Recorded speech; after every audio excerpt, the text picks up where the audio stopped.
Welcome to A Slice with Dice, where we explore the real-life experiences of school leadership. I'm Corey Alderdice, Executive Director of the Arkansas School for Mathematics, Sciences, and the Arts. I'm a seasoned school administrator of specialized programs and will share personal reflections, lessons learned, and insights from the ever-evolving world of education. Whether you're a teacher, leader, parent, or simply passionate about schools, join me as we dive into the challenges and triumphs of guiding schools and shaping our communities. Here's this week's thought. Today's bonus episode is all about how to help your student reflect on the semester they've just completed. Now, whether your child is in a specialized program like ASMSA or attending their local or middle high school like my own son, this is the perfect time to hit pause and look back at the past few months. What went well, what didn't, and most importantly, what comes next. Now, I know the holidays are busy, and it's tempting to let the semester end without much reflection, but taking even a few minutes to talk things over with your student can set the stage for growth and success in the months ahead. So today, I want to share 5 key questions you can ask to guide those conversations. Let's start with academics. One great question to ask is, were there any topics or concepts that were especially challenging? And if so, how did you handle them? It's easy to focus on the grades, but the real value here is exploring how they approached challenges. Did they power through, seek help when needed, or maybe struggle more than expected?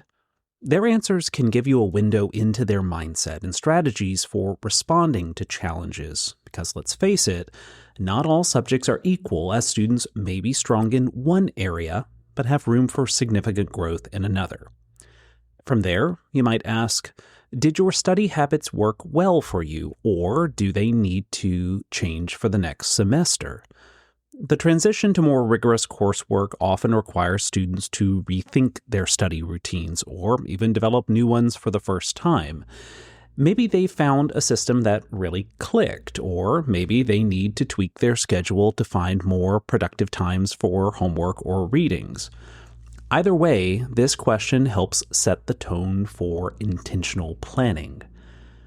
Of course, academics aren't the whole picture. Another area to explore is stress and time management.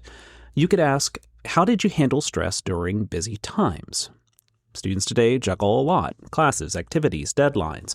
All learning to manage that is a process. And while I don't like to attribute a lot of current challenges in education to the pandemic, I do see some continued issues for students in how they address stress and executive functioning that possibly stem from their development in middle grades during the peak days of COVID. To that effect, this conversation can uncover whether they've built effective coping strategies or need extra support in this area. Next, encourage them to both look back and forward at the same time. You might say, looking back, what's one thing you wish you had done differently this semester? And what goals do you want to set for yourself next semester? It's okay to confront and be candid about setbacks, especially when it's the student who is offering that information.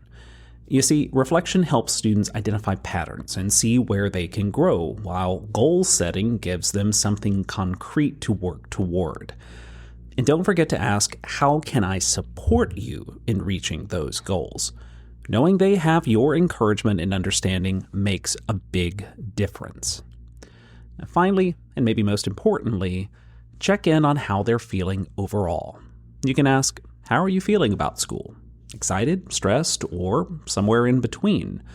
Are you getting enough sleep and time to relax? High achievers often push themselves hard, sometimes at the expense of their well-being.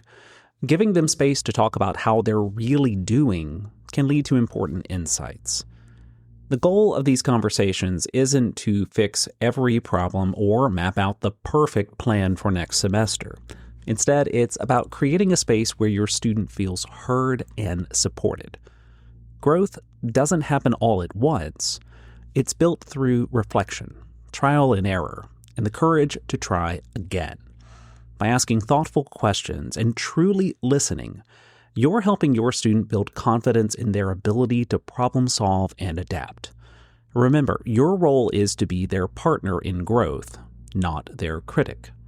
Celebrate wins, no matter how small, and let them know it's okay to stumble along the way as long as they commit to keep moving forward.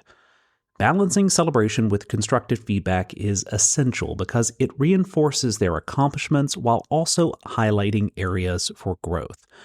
When students feel acknowledged for their successes, they're more likely to approach challenges with confidence. And at the same time, constructive feedback encourages self-reflection and improvement, helping them develop resilience and a growth mindset. Together, this balance fosters both motivation and accountability, creating an environment where progress feels rewarding and setbacks feel like opportunities to learn. So, as the semester wraps, I encourage you to take a little time to sit down, ask these questions, and really listen to what your student has to say. It might be one of the most valuable things for them you do both this year and into the next. A Slice with Dice is a production of the Arkansas School for Mathematics, Sciences, and the Arts. I hope today's reflection sparked some thoughts for your own journey. If you enjoyed the episode, please subscribe, share, and leave a review. Let's keep learning and leading together. Until next time, keep striving for growth and excellence. Thanks for tuning in.